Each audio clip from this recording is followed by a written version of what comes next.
É, Léo, você prometeu que ia começar, você tá com cara de bobo aqui no canal Leonardo Stolpa há um tempão, ó. Pois é, Léo, mas não começa aqui, ó. Agora deu pau aqui no Tá Google. escrito ao vivo, ó. Aqui pra mim não, aqui tá. Ah, não, tá sim, desculpa. Tá vendo? Eu que tô de bobeira. Eu que tava esperando Eu começar não aqui. ligo se você colocar a culpa no Google. Eu não ligo. Léo, Léo, eu tô tão assim, cara, cansado que tá difícil, viu? Léo, boa noite aos amigos da TV 247, começando agora mais um programa Léo ao Quadrado. Eu achei que ia aparecer assim, começou a encerrar a transmissão e ele já estava aqui ao vivo e eu esperando. Tudo bem, Léo? Como é que você tá? Tô bom, Léo, danado de bom. Você Eu tá mais finalmente calmo, feliz. Léo? Mais ou menos, Léo, mais ou menos. Eu tô sofrendo muito. Você fez uma terapia, tomou um remédio, alguma coisa assim? Não, Léo, não fiz, cara. Não fiz. Estou precisando, para falar a verdade. Para ser bem sincero, estou precisando. Eu soube, Léo, que o Google vai acabar com o Hangouts On Air, que é exatamente o que a gente está fazendo. O Hangouts On Air é uma transmissão em que eu te chamo, você não está aqui do meu lado, você está em Ponte Nova, eu estou na cidade de Cotia, mas mesmo assim a gente consegue entrar ao vivo e ele faz o corte automático. Né? Por exemplo, eu estou falando, as pessoas estão me vendo. Quando você falar, as pessoas irão ver você. Agora, fazer um outro sistema me parece muito complicado. Eu sei que você vai falar que é simples, Léo, mas eu já estou sofrendo muito com isso. Fala, Léo. Então todo o seu sofrimento, Léo, todo o seu desespero é porque o Google vai acabar com o Hangouts On Air. É mais ou menos por isso, Léo. Pois é, Léo. Você sabe que aqui, ó, por exemplo, no canal Leonardo Stolpa e no canal do Stolpa, eu te pedi pra você abrir aí hoje pra ver, né? Nós estamos lado a lado nesse momento, transmitindo, sem Hangouts On Air, usando uma tecnologia mais avançada, uma tecnologia que você sabe que... Você sabe para que essa tecnologia foi desenvolvida, Léo? Você tem noção? A mais avançada da mais avançada das Essa tecnologias, Léo? tecnologia aqui, olha que interessante. Olha, nesse momento aqui, eu estou sozinho olhando para a tela e falando, por favor, pessoal, vamos compartilhar para Mostra o seu aumentar o computador. alcance, isso é muito importante. E agora eu coloco só o Léo. Fala alguma coisa que está só você na tela, Léo. Olha aí. Olha que legal, Léo. De fato funciona. Mostra aí, Funciona. fala você. Fala você, pra Exatamente. gente ver você. Ó, Exatamente. nesse momento eu estou desesperado tentando tranquilizar o patrão que ele não precisa infartar, que o Hangouts On Air é só uma ferramenta. O mais importante da TV 247 não são necessariamente as ferramentas, são os trabalhadores, é o intelecto. Então fique tranquilo, Léo, porque por mais que o Google tente tirar de você o Hangouts On Air, ele não vai tirar de você essa equipe maravilhosa que você tem. Então a TV 247 vai continuar de uma forma ou de outra. Então fica tranquilo. Léo, você acaba de ganhar um aumento aqui em público, tá? A Mariângela Rossi está dizendo: estopa, não irrita o Atushi hoje. Gente, desculpa, eu estou muito cansado. A gente estava pelejando aqui para tentar fazer as coisas funcionarem. O Antônio está dizendo: vai ter briga não, né? Poxa, estopa, atrasa de novo, foi tão legal. Não, ele estava querendo que você atrasasse. Os caras estão querendo me matar do coração. E a Rosane Raduan se tornou membro do canal. Léo, a gente está vivendo coisas muito bizarras, né? A gente está entrando numa ditadura propriamente. Já começou a censura, né? O Bolsonaro está censurando o cinema brasileiro. Ele está dizendo que não pode ter filme como Bruna Surfistinha, né, no cinema brasileiro, porque isso contraria a família brasileira. O Bolsonaro acho que está no quarto ou quinto casamento, sei lá. Acho que, enfim, não é nenhum protótipo de família ideal. Né? Os filhos dele também são exemplo disso. Mas não pode mais ter o filme Bruno. Vamos falar disso, depois vamos falar do ataque que ele fez ao governador Flávio Dino. Vamos falar de outros assuntos que estão acontecendo também na Vaza Jato, a capa grotesca da revista Veja. Mas eu queria começar pelo censor Jair Bolsonaro controlando o cinema brasileiro. Léo, eu tento entender o que acontece com o Bolsonaro, que toma atitudes tão bizarras como essas críticas que ele faz ao cinema brasileiro. E como eu sou uma pessoa que tenta entender a cabeça do Bolsonaro há um certo tempo, a única resposta que eu consigo ter para o Bolsonaro é que o Bolsonaro está usando a presidência da República para resolver suas frustrações pessoais. Parece estranho quando a gente pensa, como assim Bolsonaro usaria a presidência da República para resolver suas frustrações pessoais? Olha, o Bolsonaro, a família Bolsonaro está acabando com o COAF. E eu vou de trás para frente, isso porque eu considero muito importante que as pessoas entendam que isso não começou de agora. Então, agora a gente tem a família Bolsonaro acabando com a investigação contra o crime financeiro porque o Flávio Bolsonaro está sendo investigado pelo COAF. Então, uma medida que foi pressionada pelo filho do presidente da República e, obviamente, também pelo presidente da República, que repercute em todo o Brasil, em toda investigação a nível de atividades financeiras ilegais. A gente tem também um Bolsonaro que, porque foi multado por pesca ilegal, retirou investimento na fiscalização contra a agressão ambiental e entrou como presidente da República totalmente como inimigo do meio ambiente. Nós temos um Bolsonaro, uma família que tem um histórico muito grande de multas de trânsito, e o Bolsonaro, das poucas atitudes do Bolsonaro como presidente, foi criticar e começar um trabalho no sentido de acabar com as multas de trânsito, exatamente aquelas que ele mais tomou durante os últimos anos. A única coisa que eu consigo ver é que o Bolsonaro, na qualidade de monarca brasileiro, ele está usando a presidência da República para curar as suas frustrações pessoais. Por que eu falaria isso com o filme da Bruna Surfistinha? Por que ele deu esse exemplo? Léo, eu não tô brincando. Às vezes as pessoas pensam que quando as coisas são relacionadas a sexo e a gente fala da sexualidade daqueles que a gente critica, as pessoas costumam imaginar que a gente tá brincando. Eu não tô brincando.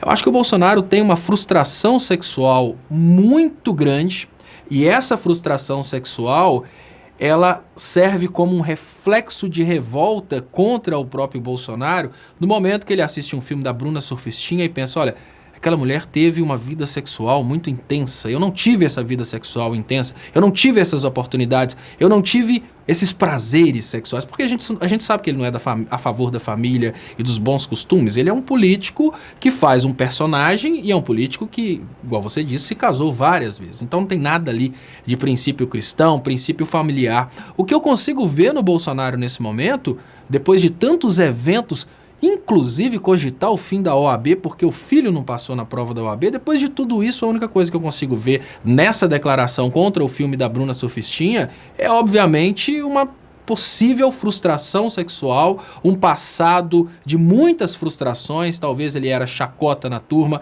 Não, eu vou falar uma coisa que às vezes as pessoas sempre levam pro lado da brincadeira, mas talvez não seja. Talvez seja até o tamanho do pênis que tenha colocado o Bolsonaro na condição de uma pessoa frustrada, com medo de se aproximar das mulheres e ser exposto. Seja lá o que for, é muito estranha a crítica ao filme da Bruna Surfistinha. A única coisa que eu consigo ver pelo histórico de um presidente que tem usado a presidência da República para cumprir o papel de se vingar daquilo que o frustrou, a única coisa que eu consigo ver é um passado de frustrações sexuais. Eu acho que você tem razão, Léo, mas eu vou trazer inclusive a resposta da Bruna, da Raquel Pacheco, que é a Bruna Surfistinha, ao Bolsonaro. Antes vou ler o comentário do Salles dizendo: a Tuxa Estopa, a realidade é mais suave para quem conhece a verdade. E nós da esquerda sempre estamos do lado dela. Obrigado ao Salles pelo comentário e obrigado aqui também ao Ricardo Lacerda. Isso tudo não seria uma fase de doutrina de choque financiada pelos Estados Unidos? Todos os passos e palhaçadas do Bozo, apenas para confundir, pode ser, porque enquanto tem a confusão criada pelas palhaçadas, a gente tem o choque econômico sendo aplicado com toda a sua intensidade. Ô Léo, antes tem o Marcelo aqui também. A Tuxa, a Veja voltou ao normal. Terrorista avisa aos 4 cantos atentado ou comete o atentado e reivindica o atentado. A Veja se superou. A gente vai falar da Veja ainda, mas antes eu queria trazer, Léo, a resposta da Raquel Pacheco, dizendo o seguinte, olha, o Bolsonaro deveria cuidar do país e não ficar se preocupando com o filme. Diz o seguinte, olha, antes dele fazer juízo de valor sobre os outros, deveria cuidar da moral da própria família. Então, Bruna Surfistinha mitou, né, e, na verdade, enquadrando aqui o Jair Bolsonaro, né? Agora aqui, ó, Zé Simão também dizendo o seguinte, a frase do Bolsonaro: não posso admitir que se façam filmes como o da Bruna Surfistinha. E aí diz o Zé Simão: a culpada pela extinção da Ancine é a Surfistinha. Quem fez menos sacanagem, que fez muito menos sacanagem do que o ministro da Educação. Bolsonaro está destruindo o Brasil, Léo. Está destruindo a educação, está destruindo a Amazônia, está destruindo absolutamente tudo. E vem dizer que o problema é um filme, né, sobre uma história real, que pode, na verdade, até trazer lições para muitas pessoas. O que você achou da resposta da Raquel Pacheco ao Bolsonaro, dizendo que ele tem que cuidar da moral da família dele? Olha, eu acho que a resposta óbvia deveria ser essa, claro. Até porque a dramaturgia é isso, gente. A dramaturgia, ela consiste em contar histórias que as pessoas tenham interesse de ver, é isso mesmo. O Brasil, ele tem uma produção, lógico, não estou falando que o filme da Bruna Surfistinha é um filme pornográfico, mas o Brasil tem uma produção de filmes pornográficos que é um mercado. Olha, essa coisa de ficar fazendo juízo de valor sobre a atividade econômica dos outros, isso é contraprodutivo. Isso é uma coisa extremamente estúpida quando vinda de um presidente da República e quando vinda de um presidente da República que está no mesmo eixo ideológico, ou seja, do mesmo lado de um Dória que promoveu o Brasil no passado como sendo o país para vir curtir sexo. O mesmo Bolsonaro que falou que se o turista quiser vir para o Brasil para ficar com nossas mulheres, pode. Mas Bruna Surfistinha é mulher, ela não é travesti, nem trans. Eu não tô conseguindo entender. O problema do Bolsonaro é com sexo. Se o problema do Bolsonaro é com sexo e é um problema tão intenso com sexo, a única coisa que consegue explicar isso, a única pessoa que realmente explicaria isso de uma forma fantástica, obviamente, seria o Freud, mas a única coisa que consegue explicar isso são as teorias do Freud. Eu acho que o que faz a personalidade do Bolsonaro de hoje é um conjunto muito grande de frustrações sexuais, porque fora isso, eu não consigo ver resposta para tanta palhaçada. A menos que a gente conclua que faz muito sentido que o colega trouxe, que são cortinas de fumaça, porque, claro, desviam a atenção para outros lados. Léo, por falar em palhaçada, antes eu vou agradecer aqui a Zuleide Nunes, dizendo viva as mentes brilhantes do 247. Vamos falar sobre palhaçada, então, que é a capa da Veja desse fim de semana, né? Ela aponta um suposto plano terrorista para matar Jair Bolsonaro e Damares. Os terroristas, em vez de executar o plano, eles conversam com o repórter da Veja para revelar ao mundo que eles têm um plano terrorista, né? E a Veja fala com eles na Deep Web, né?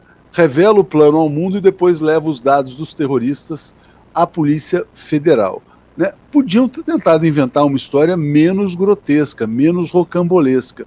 O que levou a Veja, Léo, a criar uma história tão idiota, tão ridícula, para dizer que agora querem matar novamente o Bolsonaro, como se tivesse havido também a primeira facada, o que é uma grande controvérsia. Léo, a gente está vivendo no mundo do absurdo. O que está acontecendo com o nosso país, Léo? Olha, Léo, a primeira coisa que a gente precisa fazer para tentar entender o que pode ter acontecido com a Veja é analisar os personagens que estão jogando esse jogo. De um lado, a gente tem no topo da pirâmide da estratégia de comunicação, há aqueles que realmente acreditam da participação do Steve Bannon na estratégia de entreguismo do governo Bolsonaro, ou seja, há aqueles que acreditam que o Steve Bannon participa desse projeto de recolonização do Brasil. E tentando agora fazer uma espécie aqui de pensamento a partir da Bannon's Mind, uma espécie de como Bannon faria nesse momento. Se eu fosse muito hipócrita, Léo, se eu fosse mau caráter e trabalhasse na estrutura do Bolsonaro, eu poderia criar, não necessariamente a história dentro da Veja, mas criar a história para conduzir a Veja. Por quê? Trata-se de um veículo que se achou muito espertalhão e pode ser que nesse momento esse veículo que se achou muito espertalhão esteja sendo conduzido no sentido de ser massa de manobra para espalhar esse fake news. Porque, olha, se partirmos pelo pressuposto de que o caso da facada foi uma fake montada para criar uma percepção popular de que alguém queria matar o Bolsonaro, a gente pode, pelo mesmo pressuposto, imaginar que a mesma equipe que criou o Adélio criou esses dois terroristas para conduzirem a reportagem da Veja. Ou seja, a Veja pode estar falando verdade a respeito de dois terroristas que podem estar conduzindo um veículo extremamente imbecil ao erro. Agora o detalhe é o seguinte: quando ela entrega essas pessoas à Polícia Federal, ela mostra que tem uma certa conexão entre o que ela está falando e ela assume a responsabilidade daquilo que ela está falando e joga a bomba em cima dessas pessoas que ela denuncia. Eu acho que é mais um caso acima da Veja, ou seja, mais um caso de um neo-Adélio conduzindo a opinião pública no sentido de viver essa história do terrorismo contra o Bolsonaro, do que necessariamente a Veja criando um fake news. Mas é claro, isso é uma opinião minha, porque se eu estivesse no lugar do Steve Bannon, eu poderia ter feito isso. Né? Se eu tivesse sido criado nos padrões de mau caratismo, que a equipe do Bolsonaro foi criada, foi preparada para usar a inteligência para o mau caratismo de uma forma assim tão tranquila e sublime, talvez eu faria isso. Eu conduziria os veículos de comunicação no sentido de criarem aquela ideia de que o Bolsonaro está sempre ameaçado. Talvez eu produziria atentados fake, porque é muito fácil, né? O Bolsonaro tá indo para um determinado lugar, ali explode uma bomba que faz um escarcéu danado, sai para todo lado, tentativa de matar Bolsonaro. E todo mundo, meu Deus, coitadinho do Bolsonaro. Se eu fosse um Bannon, talvez eu faria isso. Então por que o Bannon original não faria isso? Pode ser que a Veja seja massa de manobra, mas é claro, é uma opinião. Léo, voltando então aos comentários aqui, vou reler o comentário do Marcelo dizendo: a Tuxa Veja voltou ao normal, né, com essa história dos terroristas dizendo que ela deixou de fazer jornalismo para voltar a fazer fake news, né? Aqui tem um comentário interessante também que chegou sobre esse caso da Veja. Antes aqui a Simone dizendo que o filme da Bruna Surfistinha é muito triste, e o Chacal Siqueira dizendo: cuidado com as análises ingênuas. A Veja foi ameaçada pelos bancos a publicar essa atrocidade. Os bancos foram pressionados pela PF do Moro. Tem motivo. Né? E essa colocação do Chacal tem a ver hoje com um post do Luiz Nassif, que ele fala o seguinte: todo mundo estava esperando que a Veja trouxesse mais revelações da Vaza Jato. Aí o que a Veja faz? Ela faz um favor ao Bolsonaro com essa fake news sobre seu suposto, vamos dizer assim, risco de atentado terrorista, que não existe, né?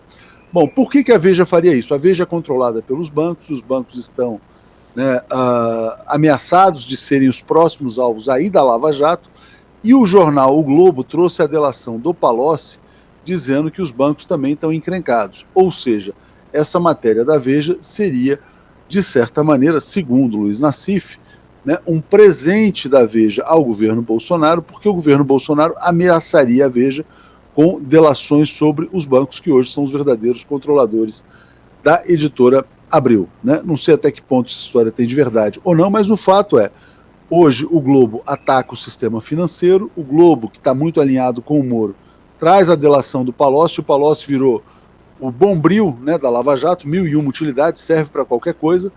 Então a gente está vivendo esse embate, Léo. Pode ser que a gente tenha aí uma grande luta, onde de um lado você tenha Globo e Moro, de outro lado sistema financeiro e outros meios de comunicação. Então eu queria te trazer esse pano de fundo. Sim, Léo, claro que pode ser. Quando a gente pensa nessa questão de que a massa assim, os falidos são controlados pelos credores, né? Pode ser que seja realmente o interesse dos credores. Mas eu não, digamos que, eu não consigo pensar que não exista a possibilidade também de uma armação no sentido de conduzir o jornalismo brasileiro a acreditar na possibilidade de atentado. Agora, uma coisa que eu queria entender é por que colocar a Damares no meio, porque a Damares é tão inútil, né? Lógico, ela é muito nociva à sociedade, mas eu vejo a Damares como algo tão inútil, eu vejo ela como sendo um bobo da corte no governo Bolsonaro. Não tem muita, né, a finalidade dela é cortina de fumaça. Por que o terrorista não fala em matar o Guedes, por exemplo? Achei muito estranho. Por que o terrorista não falou em matar o Moro, não falou em matar o Guedes, falou em matar a Damares? Que coisa estranha, né? Talvez para que exista aí uma comoção dentro do público evangélico. Por isso que eu acho que tem uma armação aí. E o Chacal dizendo aqui, vamos analisar: a Veja foi pressionada pelos bancos a publicar essa palhaçada para desviar o foco da Lava Jato. Os bancos pressionados pela PF do Moro, e ele sugere a leitura da análise do Nassif, que a gente publicou aqui também. O Cláudio está dizendo: bem ou mal, Veja desagradou o Bozo com a publicação de diálogos da Vaza Jato. Talvez ela tenha tentado evitar alguma retaliação com essas asneiras, né? Tadeu Mouzinho dizendo: gente, isso é para saturar os vazamentos, repaginar e redirecionar a atenção. Está evidente que a esquerda se fortaleceu. Iniciou-se a campanha de 2020. Pode ser. Eles sempre jogam na confusão para mudar a conversa, mudar a pauta, mudar o tema de discussão para poder avançar. E o Bolsonaro também sempre contribui muito para isso, Léo. Hoje o Bolsonaro recebeu os correspondentes internacionais da imprensa estrangeira aqui no Brasil e falou que não existe fome no Brasil, né? Então, que é um grande exagero em se falar em fome. E muitas pessoas reagiram indignadas. Economistas, lideranças políticas, a fome está voltando no Brasil. Será que o Bolsonaro não conhece o país que governa, o país onde vive? Por que tem dado essas declarações que às vezes parecem tão chocantes, Léo? Essas são as declarações que tentam fazer agora do Brasil a mesma impressão internacional que se tem a respeito dos Estados Unidos, Léo. O primeiro passo dos liberais, quando eles tomam poder no país, é esconder toda a sujeira debaixo do tapete. Isso porque, quando a gente lembra do governo Fernando Henrique, com as pequenas exceções dos momentos em que o Fernando Henrique não estava disposto a liberar dinheiro para a Rede Globo, a gente tinha uma ilusão de que estava tudo bem. A gente tinha uma ilusão que o Brasil não tinha fome. E quando a gente pensa nos Estados Unidos, principalmente nossos jovens liberaloides, eles imaginam que os Estados Unidos, por serem um país capitalista, são um país que não existe fome, não existe miséria, não existe nenhum problema social. Por quê? Porque a ideia principal da política liberal é essa, é esconder a sujeira debaixo do tapete. Você está falando sobre essa questão de fome, e eu penso o que passa na cabeça de uma pessoa que acredita no que o Bolsonaro está falando. Nós temos estatísticas do imposto de renda, e essas estatísticas mostram que 44% das famílias brasileiras, famílias, eu não estou falando per capita, eu estou falando por família, 44% das famílias brasileiras em 2014, antes do golpe, elas tinham uma renda abaixo de R$ 1.300, famílias. Olha, 66% das famílias brasileiras têm uma renda aí menor de que R$ 2.030, R$ 2.034 em 2014, ou seja, hoje está bem pior. Se a gente imagina que as famílias mais pobres são realmente mais numerosas, esse percentual impacta ainda mais na sociedade brasileira. Mas se a gente fizer uma leitura bem direta desse percentual, a gente chega aí a perto de 140 milhões de brasileiros cujas famílias estão com renda menor do que R$ 2.034. Nós temos uma quantidade gigante de pessoas no Brasil que vivem com uma renda per capita aí de R$ 200 por mês. Como assim esse país não passa fome, gente? O detalhe é, qual que será o critério do Bolsonaro para entender, primeiro, o que é o Brasil, porque me parece que o Bolsonaro imagina que o Brasil resume-se às capitais mais importantes sob o aspecto econômico, né? Talvez Bolsonaro imagine que o Brasil se resume a Brasília, São Paulo, Rio de Janeiro. Provavelmente, quando ele fala Brasil, ele deve imaginar que Brasil são só essas cidades. E outra coisa, qual que é o critério do Bolsonaro para fome? Talvez o critério do Bolsonaro para fome seja aquele critério da gente reduzir ainda mais a condição do Brasil e chegar numa condição das crianças pele e osso, como por exemplo na situação de alguns países da África há algum tempo atrás, até porque hoje esses países já estão bem melhores do que antes. Eu penso são nesses critérios do Bolsonaro. Qual que é o critério do Bolsonaro para o que é fome? Será que o Bolsonaro realmente acredita que o fato de que alguns quintais do Brasil possuem mangueiras, isso significa que realmente o brasileiro não passa fome, como disse a sua ministra? Ou será que o Bolsonaro realmente acredita que ele pode resumir a realidade de um país de 207 milhões de habitantes somente nas capitais brasileiras? Porque dessa forma não dá, né? Lógico, se você pensa numa capital, você pensa numa realidade até 2014, porque hoje o desemprego está alto e a situação está mudando. Até em 2014 a gente tinha uma realidade que dificilmente uma pessoa não conseguiria algum emprego, mas o resto do Brasil não é assim. E é por isso que a gente precisa pensar se realmente faz sentido esse liberalismo econômico. Porque quando a gente pensa no liberalismo econômico que está sendo trazido agora pelo Bolsonaro, a gente pensa praticamente na impossibilidade de mudar esse quadro, porque qual vai ser o incentivo para uma empresa privada colocar infraestrutura de rede elétrica, infraestrutura de transporte, educação para aquele povo no interiorzão do Brasil? Estamos falando, Léo, de mais de 140 milhões de brasileiros que vivem em famílias com rendas inferiores a R$ 2.000.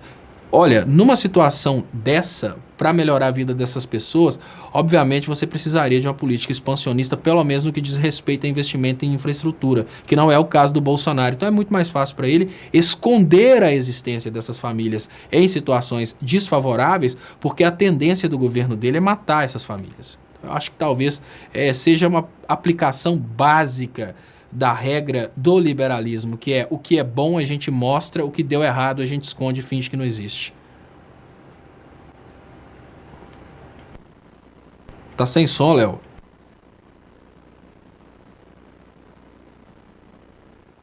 Desculpa, Léo, desculpa, gente. Às vezes a gente esquece de abrir o microfone. Chacal dizendo, gente, não percam foco, vamos derrubar Moro. Nadira, Chapada Diamantina, a Uni não vai se mobilizar novamente? Pois é, importante da volta da mobilização. Jacques Oliveira, espero encontrá-los em Curitiba. Grande abraço. Atuxa, arrume a gola. Pois é, a gente tem que arrumar a gola também. Obrigado. Renata Teixeira, obrigada por estarem conosco na luta pela democracia. Obrigada por nos trazerem esperança. Precisamos disso, pois estamos feridas e feridos.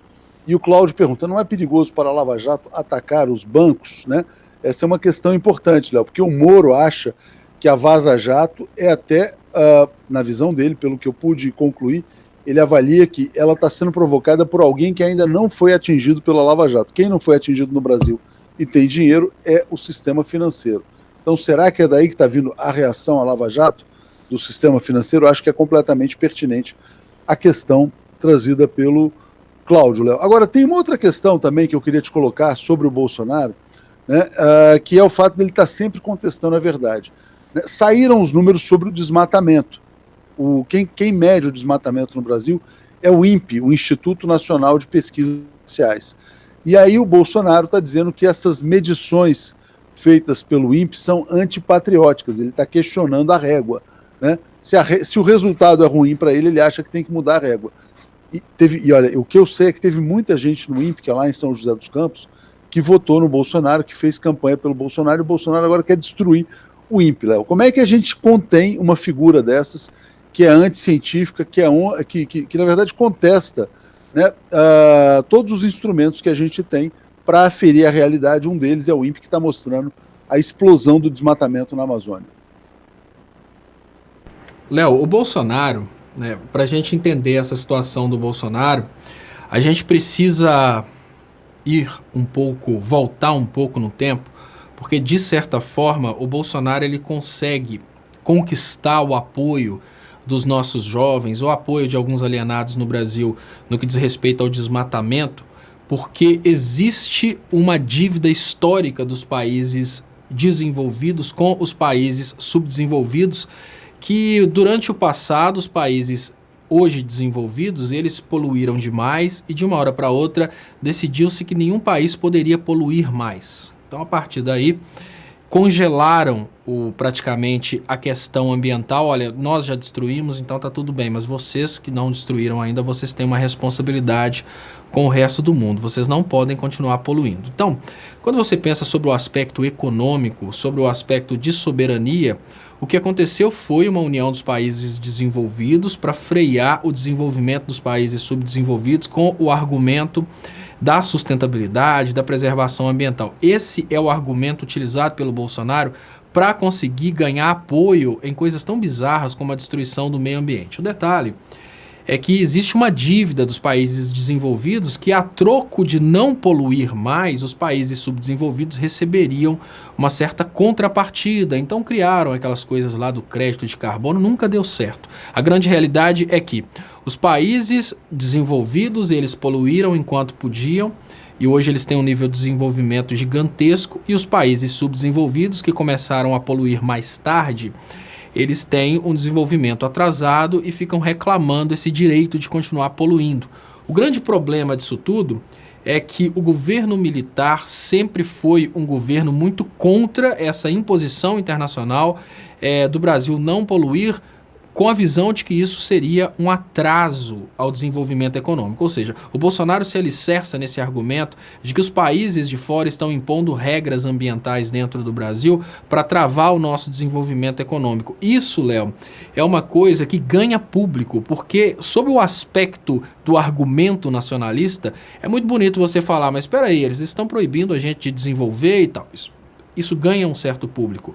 Mas o grande ponto que eu tenho nesse momento é o seguinte: qual que é a postura de poluição e desmatamento que está sendo empregada pelo Bolsonaro e qual que é a finalidade dela? Porque, veja bem, há pouco tempo atrás, nós tivemos um general soltando a frase que ficou conhecida e é estudada ao redor do mundo até hoje, que é: a poluição é bem-vinda. Exatamente por causa dessa discussão, os países de fora tentando pressionar o Brasil a frear sua industrialização. Então veio um general, que era o presidente do Brasil na época, e falou: olha, Aqui não, a poluição é bem-vinda. Existe uma diferença muito grande da postura daquele general naquela época que disse a poluição é bem-vinda para a postura do Bolsonaro hoje. Por quê? Naquela época a gente não tinha tecnologia de captura de carbono, a gente não tinha tecnologia de preservação ambiental para reduzir o impacto das indústrias no meio ambiente. Então, ou seja, esse argumento que é buscado no passado pelo Bolsonaro e é aplicado no presente como sendo antinacionalista lutar pelo meio ambiente, ele não se sustenta, ele não pode ser empregado. Por quê? Naquele momento, os generais eles usavam esse argumento para proteger o direito do Brasil se industrializar. Só que o Bolsonaro está aplicando o mesmo argumento para defender o Brasil com o direito dos ruralistas desmatarem o Brasil, que é uma coisa completamente diferente. Por que eu falo esse ponto? Por que eu busco isso no passado? Porque, olha, quem se iludiu que a preservação ambiental que não está sendo cumprida pelo Bolsonaro, ela é uma forma de frear o desenvolvimento do Brasil, se iludiu assim completamente. Por quê? O Bolsonaro está permitindo a utilização de áreas que seriam áreas de preservação para que ruralistas possam realizar atividades de agricultura e venda de madeira, que não tem absolutamente nada a ver com a postura dos generais que queriam que o Brasil tivesse direito de desenvolver uma indústria mais avançada. Por que é importante buscar esse elemento de passado?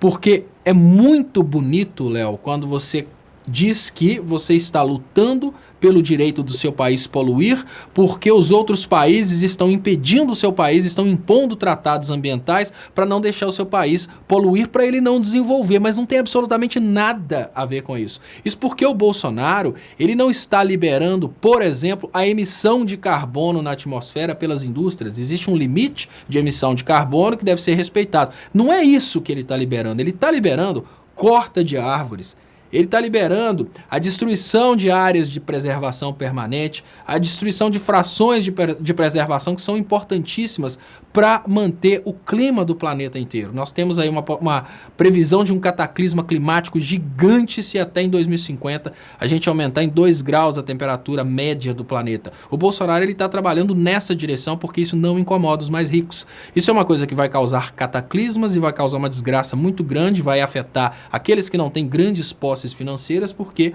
os que são milionários, obviamente, vão se proteger nas áreas da terra que ainda serão habitáveis. Então, qual que é o ponto? O Bolsonaro, ele tenta trazer o argumento de nacionalismo para uma postura de desmatamento que não tem absolutamente nada a ver com o argumento de poluição bem-vinda para o desenvolvimento econômico na época do governo militar, porque na época do governo militar a poluição era bem-vinda para o crescimento industrial. Nesse momento agora, o desmatamento do Bolsonaro só atende o interesse dos traficantes de madeira e dos ruralistas que querem utilizar, obviamente, aquelas áreas para agricultura. E a agricultura não vai gerar renda para a população brasileira. Inclusive, se a gente leva em conta o fato de que o próprio Bolsonaro disse que não tem fome no Brasil. Então, a gente vai aumentando a fome e destruindo o meio ambiente, achando que a gente está tendo atitude nacionalista. E não tem absolutamente nada a ver uma coisa com a outra. Olha, essas coisas que você falou, elas trazem algumas reflexões, né? Hoje tem noticiário dos países europeus afastando a possibilidade de acordo comercial com o Brasil em razão da destruição do meio ambiente. E, ao mesmo tempo, você tem uma outra notícia gravíssima do Bolsonaro indicando como chefe da FUNAI um policial militar ligado aos ruralistas. Ou seja, o Bolsonaro está sempre avançando na direção incorreta, Léo. Então ele ataca o meio ambiente, ele ataca a população indígena e isso fatalmente vai se transformar em barreiras comerciais ao Brasil. Porque não existem só as barreiras comerciais tarifárias, existem as barreiras não tarifárias. Então um país que, por exemplo, ataca o meio ambiente ou agride o meio ambiente, ele pode ser questionado. E aí a gente volta, olha que curioso, ao grupo que supostamente quereria assassinar o Bolsonaro. Olha como é que chama o grupo terrorista, Léo. É Sociedade Secreta Silvestre. Eles seriam ecoterroristas de indivíduos que tendem ao selvagem. É tão grotesco assim, que a gente tem até vergonha de falar o que a Veja coloca na manchete, mas a intenção seria matar o Bolsonaro, matar a Damares e também matar o Ricardo Salles em função das agressões do Ricardo Salles ao meio ambiente. A realidade é a seguinte, quer dizer, com as políticas do Bolsonaro, o Brasil está sendo classificado como um país hostil ao meio ambiente, está perdendo mercados, enfim, né? esse atentado terrorista a gente sabe que é fake. Mas, de qualquer maneira, Léo, o contexto, a visão internacional sobre o Brasil é cada vez mais negativa. Sim, Léo, com certeza. E olha, o que os países de fora mais querem, obviamente, são motivos para embargar o Brasil, porque à medida que eles vão tendo essas oportunidades de embargar os produtos industrializados brasileiros, mais eles vão conseguindo conduzir o Brasil ao celeiro do mundo, como disse a Ana Paula Valadrão, que é da mesma igreja que recebeu o Dallagnol, e os fiéis viraram as costas. Infelizmente, Léo, essa turma que trabalha para Israel e estão montando células dentro do Brasil há muito tempo, já pensam o Brasil como sendo o celeiro do mundo. E olha, deve ser muito mais agradável, Léo, trabalhar numa indústria do que trabalhar num celeiro. Eu acho que o destino que eles sonharam para o Brasil não é um destino muito agradável, não. E à medida que o Brasil vai sendo boicotado, ele vai cada vez mais ficando dependente do seu grande entreposto de produção agrícola, porque a gente não vai ter mais indústrias, que são os Estados Unidos. Então o que sobra para o Brasil depois de um embargo internacional contra o Brasil? Relação unilateral com os Estados Unidos. Aquela velha história de que seremos nada mais do que quintal dos Estados Unidos, ela vai sendo conduzida de uma forma muito estratégica. E é a mesma postura do Bolsonaro desde o início do ano. No início do ano a gente teve agressão contra os países árabes, pode ter certeza que o impacto vai vir, porque os países árabes não embargariam o produto brasileiro de imediato, mas eles obviamente estão desenvolvendo alternativas, isso é uma coisa natural, até porque a conexão do desrespeito religioso com a possibilidade de continuidade do negócio é uma coisa muito grande quando a gente pensa nos árabes. Então a gente vai ter aí uma substituição da produção das carnes halal brasileiras pela carne que vai ser produzida em algum outro lugar do mundo. Obviamente os frigoríficos de substituição estão sendo construídos e na sequência o que sobrou para a atividade rural, que ainda era vendido para países diferentes dos Estados Unidos, obviamente seria a produção aí de cereais, né? Tudo bem que 80% do PIB viria da exportação de abacate para a Argentina, mas venhamos e convenhamos, a produção de produtos agrícolas do Brasil, se ela realmente fica refém dos Estados Unidos como intermediador, o preço dela vai cair bastante e com isso o PIB brasileiro vai só encurtando. Antes de você voltar, deixa eu só agradecer Sueli Resistência, Léo. Fala, Léo, Lula preso político inocente, não vende jornal, todos já têm ciência disso.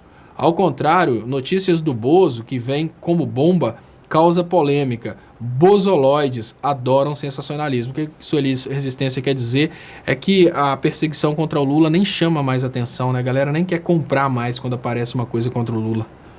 Sabe que isso está me preocupando muito? A gente vai falar sobre isso também.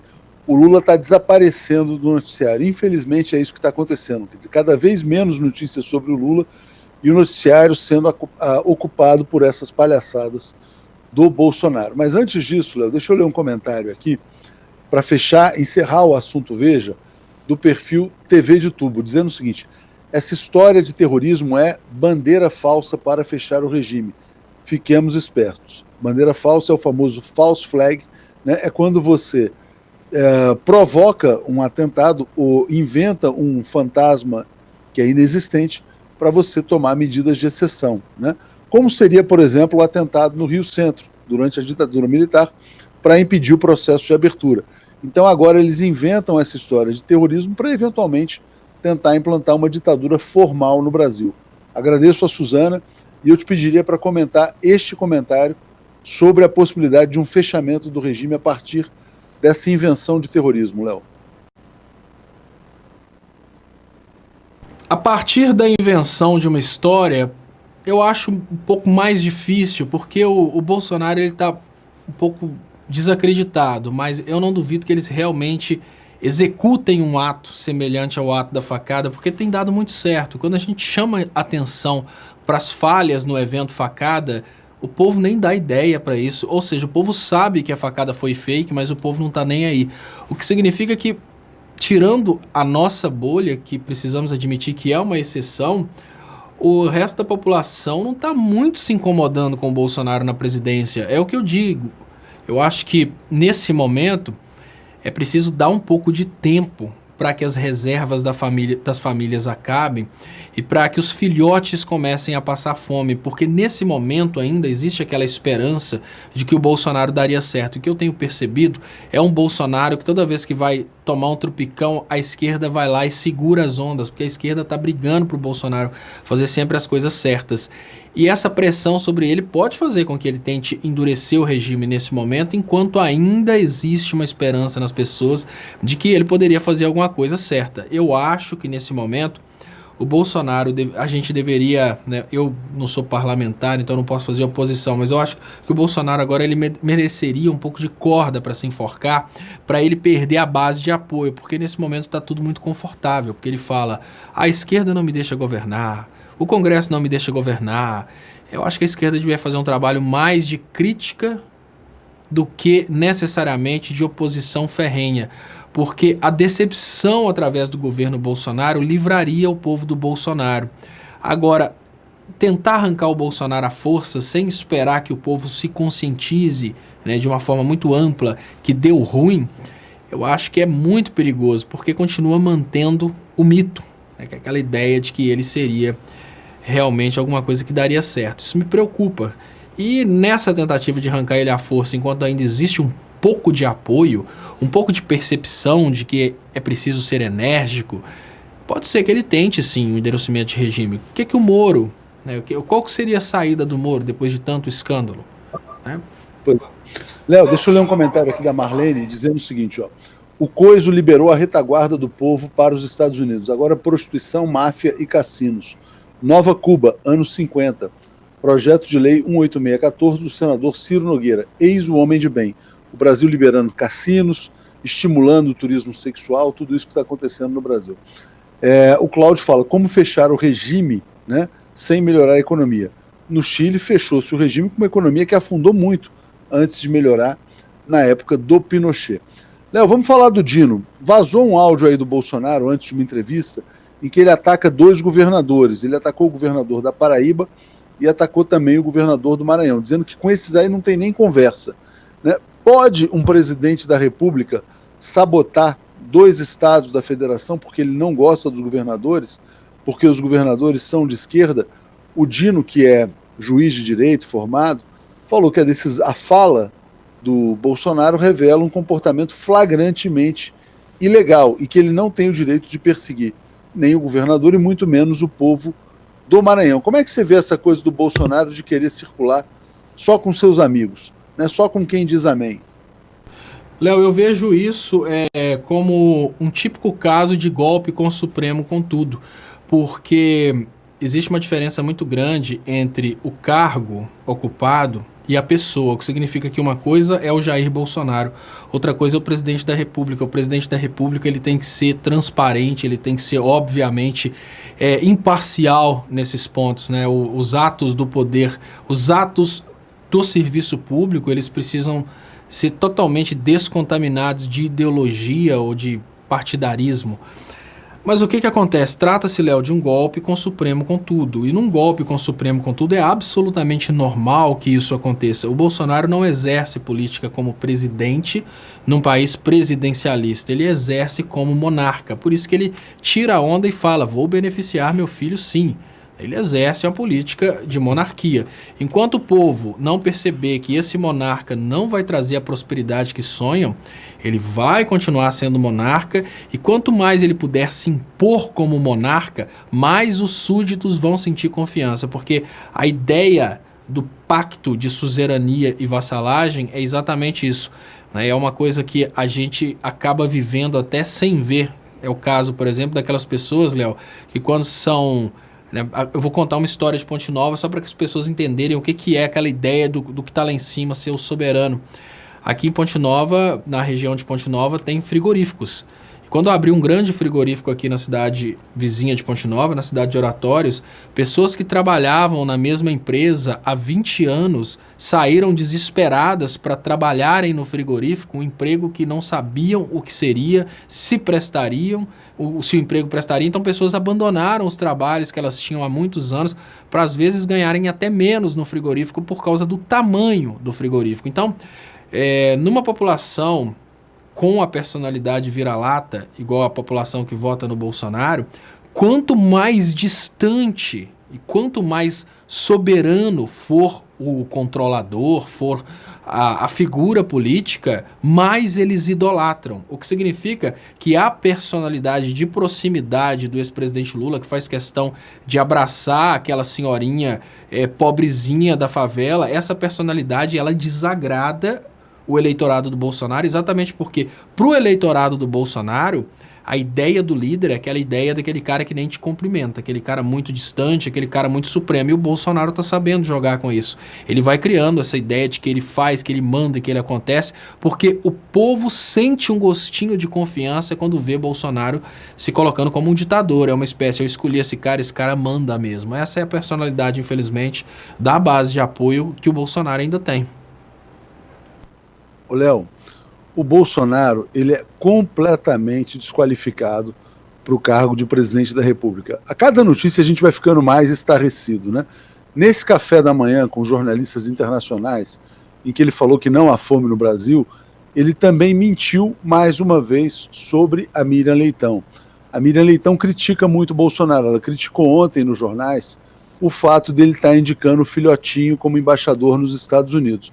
Olha a encrenca em que os colunistas, os formadores de opinião, meteram o Brasil, né?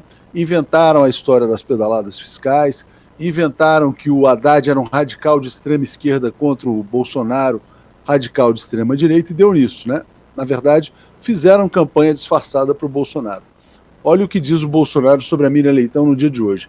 Ela estava indo para a guerrilha do Araguaia, quando foi presa em Vitória. E depois Miriam conta um drama todo, mentiroso, que teria sido torturada, sofreu abuso, mentira. A Miriam Leitão, independente das discordâncias que as pessoas tenham, ela foi torturada grávida, ela teve um filho na cadeia, né? Então, assim, é uma história dramática, e ela nunca foi para a luta armada. Então a gente tem um presidente que mente, Léo, para atacar uma jornalista, por mais que as pessoas possam discordar, também não pode ser alvo de tanta fake news. O cara é viciado em mentira, Léo. Léo, é diferente. Nós não temos um presidente que mente. Nós temos um presidente que só foi eleito porque mente. Esse é o sentimento atual da base de apoio do Bolsonaro, a necessidade da mentira. Chegou um ponto em que a vida comum, a vida normal das pessoas, ela ficou tão frustrante, tão assim desagradável, que as pessoas começaram a viver de mentiras. E quando elas observaram um mestre da mentira, as pessoas realmente se espelharam naquele mestre da mentira e acharam ali um grande guru. E eu falo isso não é só por trocadilho, não. Quando a gente observa, Léo, as igrejas neopentecostais que apoiaram o Bolsonaro, e não estou falando de todos evangélicos, lógico, me desculpem se vocês são evangélicos e não concordam com o que eu estou falando. Eu estou falando, obviamente, daquele pastor que você sabe muito bem de que eu estou falando, mas não necessariamente do seu. O que acontece, Léo, é que muitas pessoas se aproximam das igrejas com aquele sentimento de fazer negócios com Deus, com aquele sentimento de se dar bem em cima dos outros, com o sentimento de conseguir dar o golpe no outro, de fazer um negócio mais interessante. E é exatamente por sentir esse mercado de pessoas mal intencionadas que os pastores também mal intencionados criaram formas de produzirem aí muita grana. Eu falo, obviamente, das igrejas porque a gente está falando da mesma base de apoio e do mesmo nível de personalidade. O que acontece hoje é que o Brasil mostrou de uma forma muito clara que a mentira vale a pena. Então imagine que nós temos uma situação dentro da qual a gente olha para cima e vê que desde o presidente da República, os ministros do STF e aos parlamentares, os que mais se dão bem são os que falam mentira de uma forma mais performática, mais eficiente. Isso, obviamente, conta muito para esse processo de produção do ser humano brasileiro mentiroso. Mas não é só isso, não. Aos poucos, instituições locais, isso porque quando a gente pensa na presidência, no STF, são instituições de nível nacional, mas instituições locais, elas foram demonstrando ao longo dos tempos para o povo brasileiro como a mentira é algo que dá certo, como a mentira é algo lucrativo. As pessoas que mais, Léo, conseguem fama dentro das igrejas, as pessoas que mais conseguem destaque dentro desses universos, são exatamente as pessoas que têm a maior capacidade de mentir.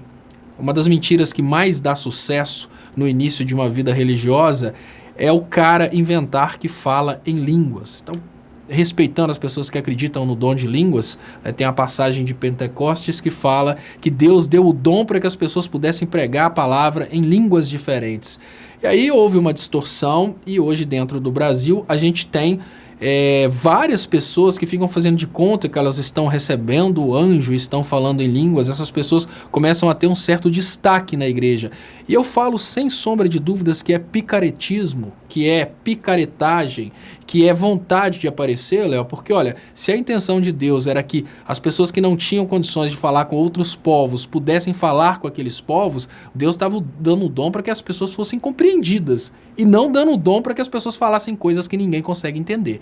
Então, para mim, chegou na igreja, começou com aquela oxalabra cantra de falar em línguas, para mim é picaretagem. Volto a dizer, eu acredito no dia de Pentecostes como um dia que Deus deu dom para que as pessoas pudessem falar com quem não entendia, e não para falar coisas que não fossem entendidas. Mas queira ou não, por mais que possa parecer absurdo, as pessoas que chegam com esse charlatanismo de falar em línguas, elas sobem um degrau na igreja. As pessoas que conseguem trazer uma história mentirosa de qualquer tipo de revelação é assim, Léo. Você vai chegar na igreja hoje e você quer chamar atenção. Você quer chamar atenção e ser uma espécie aí de centro das atenções da igreja. Você conta uma história de uma coisa muito ruim que aconteceu na sua vida e Deus te livrou do mal. Então você pode contar aquela história de que hoje, na hora que você estava atravessando a rua, o carro ia te atropelar, mas na hora que o carro ia te atropelar, o pneu do carro furou e o carro capotou e pulou em cima de você e não te atropelou. Então, assim, as pessoas que têm a maior capacidade de falarem mentiras nesses ambientes são as pessoas que têm a maior performance e o maior resultado, conseguem alçar os postos mais altos. Assim, só para finalizar essa história de como a mentira gera performance, há muito tempo atrás eu fiz um trabalho para a igreja Reino dos Céus na cidade de Belo Horizonte. E esse trabalho foi contratado por uma pessoa da igreja Reino dos Céus, que hoje é bispa da igreja. Essa pessoa é tão picareta, tão mau caráter, que ela me deu o tombo de pagar R$300. Ela deixou de me pagar R$300, embolsou o dinheiro e hoje o posto dessa pessoa na igreja é bispa. Ou seja, esses ambientes, eles incentivam, promovem e remuneram a mentira e o mau caratismo. E se nós temos um país que remunera bem a mentira, remunera o mau caratismo e ainda consegue promover a presidência da República, um presidente que é obviamente um grande mentiroso, o que a gente consegue perceber é que os valores se inverteram. Então, voltando à pergunta básica, o povo gosta do Bolsonaro mentiroso, Léo. É exatamente o contrário. O Bolsonaro está lá porque esse mesmo povo que chega numa igreja e faz de conta que fala em línguas, conta uma história de revelação mentirosa, esse povo vê o Bolsonaro, sabe que é mentira e fala: tudo que eu queria é ser tão mentiroso quanto ele. Léo, deixa eu ler aqui o comentário do Caio dizendo: cuidado com ele de terno e gravata, bancando decente. É o diabo vivo em pele de gente. É o pastor trambiqueiro enganando inocente. Lembrou aqui Bezerra da Silva, né, falando exatamente sobre essa arte da mentira. Obrigado ao nosso público maravilhoso, sempre trazendo conhecimento aqui para todo mundo. E a Simone dizendo: trilha sonora, Atush, filme triste que me fez chorar.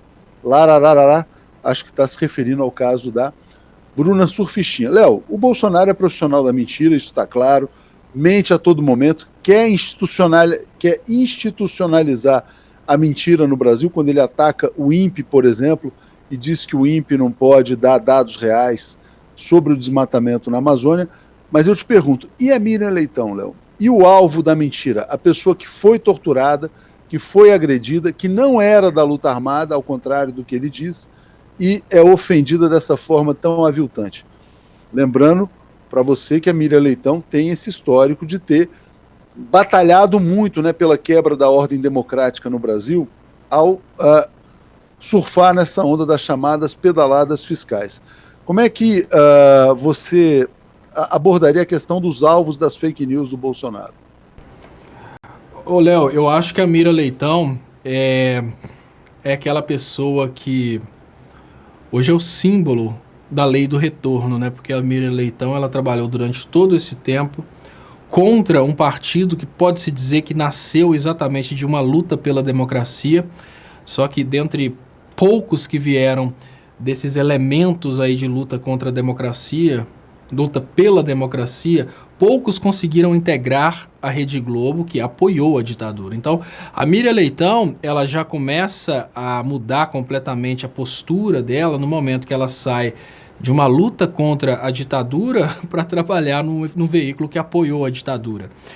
E aos poucos ela foi mudando sua personalidade e ela começou a achar que ela, por ter se tornado aí uma pessoa da Rede Globo, ela teria necessariamente deixado de ser aquela pessoa que lutou contra a ditadura para ser um dos grandes magnatas que se beneficiou da ditadura. Então, nesse momento, com a história sendo reescrita, a gente tem, sem sombra de dúvidas, a Miriam Leitão como um símbolo daquilo que é o mais merecido nesse momento, uma pessoa reescrever a própria história de uma forma mentirosa, porque infelizmente ela ajudou a construir esse momento que a gente está vivendo hoje. Então a mesma Miriam Leitão que no passado parece ter lutado contra a ditadura, sofrido torturas por causa da ditadura, ela contribuiu de uma forma muito sólida para trazer a ditadura de volta, para trazer a censura de volta. Então ela conseguiu, digamos que, né, quem gosta de exatas sabe que você vai somando números, quando você começa a colocar números negativos, você pode chegar a zero e voltar para o negativo. É assim que funciona a conta bancária, né? Você coloca o dinheiro lá, mas você começa a gastar demais, chega um ponto que você está devendo. A Miriam Leitão, ela fez isso.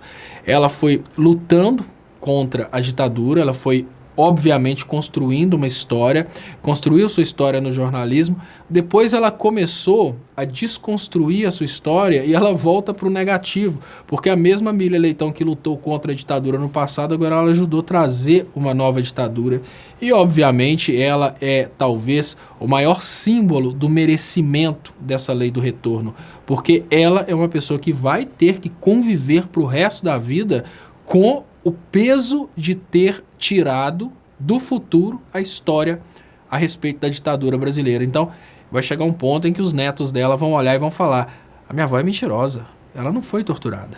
O Bolsonaro falou que ela não foi torturada. A minha pois avó...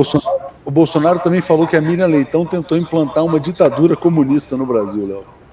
Quando, na verdade, havia uma ditadura militar e ela lutava contra a ditadura militar, né? E é outro ponto que tem dado super certo também nesse governo de espetáculos midiáticos que é o governo Bolsonaro. Insistir nesse caso da ditadura. Eu não acreditava que isso daria tão certo. Eu lembro que eu criticava e pensava, gente, isso é uma coisa só para crianças. No dia que eu vi pessoas adultas falando esse negócio, que é comunismo, Brasil é comunismo, quando eu vi adultos falando essa palhaçada de comunismo, eu falei, não, eu não acredito que essas pessoas estão falando isso sério. Sim, infelizmente, né, o que é o vulto do comunismo, que foi muito utilizado nos Estados Unidos após a Segunda Guerra Mundial, e eu achei que teria virado piada, ele voltou, junto com a teoria da Terra plana, junto com a negação da ciência, junto com campanhas que vão contra a utilização das vacinas. Muitas aberrações acabaram voltando juntas, todas causando impactos pesadíssimos, mas parece uma simples brincadeira esse vulto do comunismo ter voltado, esse papo a respeito de um partido querendo cubanizar o país ter voltado, e a necessidade de um governo pulso forte, um governo enérgico para evitar que o comunismo tome conta do país, por mais que a gente pense, olha, nossa, não faz muito sentido uma coisa dessa, né? Ele voltou. E o que eu penso nesse momento, eu trago de volta aquela matriz lá do imposto de renda de 2014 ainda e pergunto, Léo, olha, se nós vivemos num país que mais de 66% das famílias vivem com menos de R$ 2.034, que medo que esse país tem do comunismo? Porque se a gente estivesse num país em que as pessoas realmente fossem majoritariamente ricas, elas podiam pensar, eu não quero dividir o que eu tenho com os mais pobres, mas espera aí, a maioria do Brasil é pobre. Pois é, Léo. A maioria do Brasil é pobre. A maioria do Brasil não deveria estar muito preocupada com o fato de que vai perder, às vezes, um espacinho dentro de casa, não, porque a maioria do Brasil não tem casa. A maioria do Brasil não tem quase nada a perder, Léo. O Zé Wilson está dizendo, a aristocracia brasileira sequestrou a lei e agora faz, entre aspas, justiça conforme o que pensa. E o Décio dizendo, para os neopentecostais não existem verdades, existem crenças. Vale tudo para confirmá-las e por isso admitem todo tipo de fake news. É muito duro, Léo, a gente viver nesse reino do absurdo, tendo a todo momento que ficar desmentindo fake news, comentando fake news, o presidente que se transforma num profissional da mentira, né? Então, parece que está se criando uma nova modalidade de ditadura em que o presidente, quando é confrontado com algum dado da realidade, ele passa a insultar, ele passa a xingar, passa a inventar, passa a contar mentira. Realmente é um terreno completamente novo. Ione está dizendo que Miriam Leitão é como Fernando Henrique Cardoso, né? E o fato é o seguinte, a Miriam Leitão, a realidade é que nunca se envolveu em nenhuma atividade de luta armada. Léo, a Miriam, inclusive, ontem entrevistou o Fernando Haddad, né? E o Fernando Haddad deu uma entrevista lá muito equilibrada, muito sensata para a Miriam. Ela deve estar pensando assim, porra, a eleição era entre um maluco e um professor. E ela ajudou a construir a narrativa de que eram dois extremos, de que era um absurdo a eventual volta do PT ao poder. Você acha que ela já está arrependida ou ela está feliz também com a... Porque a agenda econômica do Bolsonaro é ferrar a população brasileira, é neoliberal. Bolsonaro acabou de dizer, por exemplo, que ele é contra a multa de 40% nas demissões, né, que o empregador tem que pagar 40% do fundo de garantia. Então, se tirar a multa, vai ficar muito mais barato demitir. Essa agenda econômica agrada o pensamento econômico liberal. Você acha que ela está arrependida ou não? Ela suporta essa violência verbal do Bolsonaro em troca da violência econômica? Olha, Léo, eu acho que a Miriam Leitão não está arrependida. Ela, obviamente, faz críticas porque é um governo que não tem como você elogiar. Mas a Miriam Leitão faz parte de uma parcela da sociedade que não se incomoda tanto com os outros, né? Para ela é mais confortável, né? Para essas pessoas aí que trabalham na televisão é bem mais confortável que o Brasil não tenha que preocupar com os mais humildes. Eu vejo uma Miriam Leitão que faz um personagem que critica o Bolsonaro, mas que ao mesmo tempo comemora o seu grande feito aí de ter conseguido retirar o governo progressista do poder. Eu vejo uma Miriam Leitão que já calcula quanto que ela vai conseguir juntar com as reduções que estão sendo prometidas aí para o imposto de renda, mas ao mesmo tempo eu penso, essa Miriam Leitão que fala tanto sobre economia, será que ela não percebe que aos poucos o patrimônio dela está sendo reduzido pela desvalorização?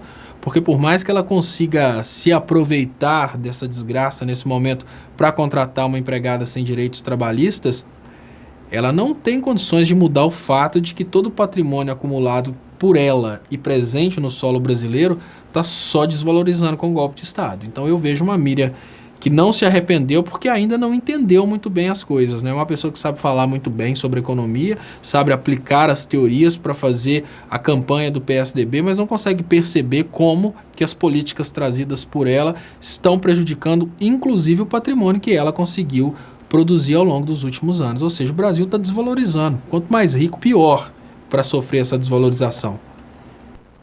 Léo, para a gente fechar, a gente fez um comentário rápido sobre o fato do Lula estar desaparecendo do noticiário, né?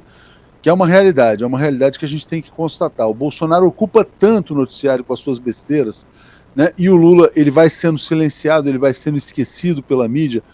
Você vê, a própria esquerda não tem tanta capacidade de mobilização como deveria. Como é que você está vendo a situação do Lula? Recebe menos visitas, é uma visita por semana. E antes de você fazer o comentário a respeito disso, eu vou ler o comentário da Adriana Silva, está dizendo: será que se o Lula fizesse um vídeo repetindo as frases do Bolsonaro para chocar o povo, poderíamos tirar os bolsominions da hipnose? Exatamente. Imagina o Lula dizendo: não, eu vou beneficiar o meu filho sim, vou dar a embaixada lá de qualquer lugar do mundo para ele. Pois é, o que as pessoas diriam, né? Se o Lula começasse a atacar jornalistas, como o Bolsonaro fez agora há pouco com a Miriam Leitão. Enfim, Gil M. Costa: esquerda deve criar um projeto e disseminar para o povo emprego, industrialização, estatização, né? Petrobras, Embraer, qualidade de vida, e inflamar o povo a lutar por isso. Léo, como é que você está vendo a situação do Lula nos últimos dias? Léo, eu tenho que... eu Bom, já que você me perguntou, eu diria que eu não gosto da estratégia. Eu não gosto da estratégia do Lula, não. Eu gosto muito do Lula, mas a equipe que está com o Lula não está sabendo jogar adequadamente, porque realmente o Lula está sumindo do noticiário. A gente não está conseguindo uma unificação da esquerda e eu acho que o Lula deveria procurar, né, uma estratégia mais moderna de comunicação. O Lula continua sendo o mesmo, o Lula continua sendo suficiente, a gente não precisa mudar em absolutamente nada o Lula. O que a gente precisa pensar nesse momento é se não é hora da gente ter aqui fora, né, no mundo, fora da prisão política, pessoas com visões mais modernas para levar a mensagem do Lula para o povo, porque o Lula está confinado numa bolha, ele não consegue sair dessa bolha, e a estratégia que eles têm utilizado nos últimos anos não tem conseguido realmente tirar o Lula dessa bolha. Então eu penso que ele vai desaparecer como desapareceu a máquina de escrever. O que acontece com a estratégia de comunicação, infelizmente, empregada hoje pelo PT, o que aconteceu com a máquina de escrever, o que vai acontecendo, por exemplo, com o telefone fixo. Ô, Léo, e qual Essas seria a estratégias estratégia? estão sendo superadas por novas. Aqui, ó, a Mari está dizendo, concordo com o Estopa. Irene dizendo, Lula é um guerreiro. Qual que deveria ser a estratégia correta para o momento atual? Olha, Léo, a estratégia correta para o momento atual é muito simples. Você precisa aplicar novas técnicas de comunicação e técnicas mais adequadas para o momento e, obviamente, isso implica... basicamente, eu te pergunto, Léo, se você decidisse fazer uma cirurgia plástica bem moderna, qual que seria o seu primeiro passo? Você está me perguntando? Não Estou sei. te perguntando. Não tenho a menor...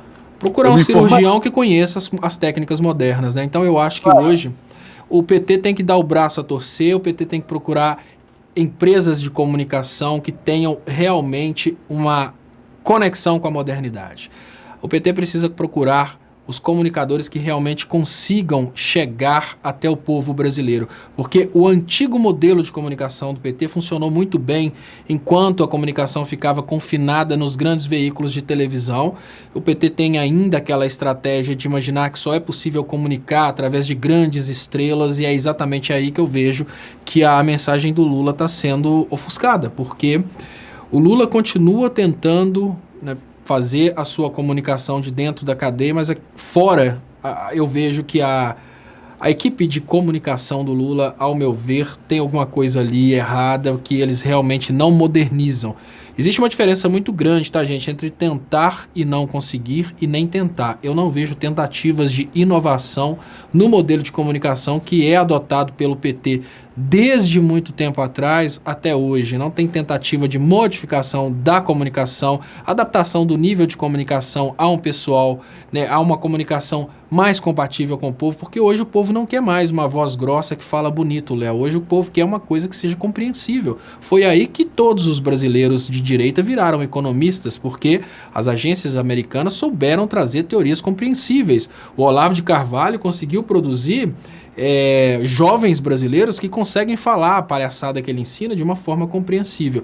É preciso que o PT consiga desenvolver isso, porque senão realmente o Lula vai sumir, assim como a máquina de escrever sumiu. Eu entendo o que você está falando, eu entendo a sua intenção, só que tem uma questão, né? O Lula não pode mergulhar no terreno da fake news, ele não pode mergulhar no terreno da mentira.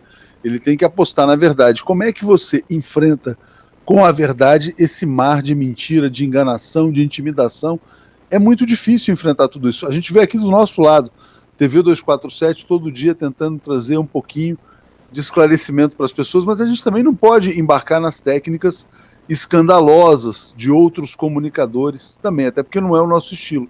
Então eu me pergunto o que fazer, né, realmente.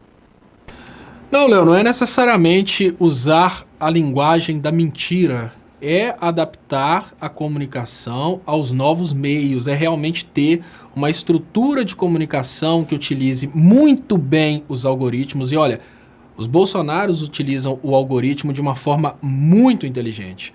Os caras conseguiram, Léo, derrubar o meu Facebook por nudismo parece que em uma semana. Em uma semana os caras conseguiram derrubar o meu Facebook por nudismo 4 vezes. Ou seja, os caras sabem as vulnerabilidades. como eles, obviamente, sabem fazer um bom uso do algoritmo. Eu não acho que o campo progressista deveria fazer um uso errado, mas é necessário que eles tenham realmente consciência de que essa técnica precisa ser empregada. É necessário realmente que o campo progressista entenda que esse profissional que faz uma programação de algoritmo, esse profissional comunicador que consegue conversar com fatias diferentes da população, esse profissional programador que consegue fazer um bom blog, é preciso fazer essa equipe. E eu te falo, olha, o que fez o PSDB derrubar a Dilma é exatamente o fato de que o Aécio soube manter uma mesma equipe de comunicação unida durante muitos anos. A equipe de comunicação do Aécio, que fez crescer todo esse movimento contra a Dilma, é uma equipe que está unida há quase 20 anos. Desde que o Aécio foi governador, ele mantém a mesma equipe entrosada e se modernizando. O Aécio tem um histórico de supervalorização dos universitários. Então, em toda a campanha do Aécio, você vai às ruas, você percebe que tem peças que estão sendo produzidas usando as teorias mais modernas de comunicação por universitários. O PT, infelizmente, eu preciso dizer que não. O PT ele tem uma metodologia de supervalorização de estrelas como diretores. Então, um determinado cara que ganhou um prêmio como sendo diretor porque dirigiu determinado comercial, ele é o diretor, Deus, diretor. Você dá uma opinião para esse diretor, ele olha para o seu lado, finge que você não está falando nada, vira as costas para você. Existe essa falha que precisa ser, obviamente, pensada pelo PT. Tem uma falha, uma coisa muito difícil, porque talvez seja uma coisa que está dentro do PT em todos os sentidos, mas eu consigo ver essa falha na comunicação. E essa falha é principalmente de modernização. Será que vai ser necessário esperar que os antigos do PT morram para que o PT consiga entender que algumas coisas mudaram e é preciso trazer novas metodologias de comunicação? O que eu vejo é isso.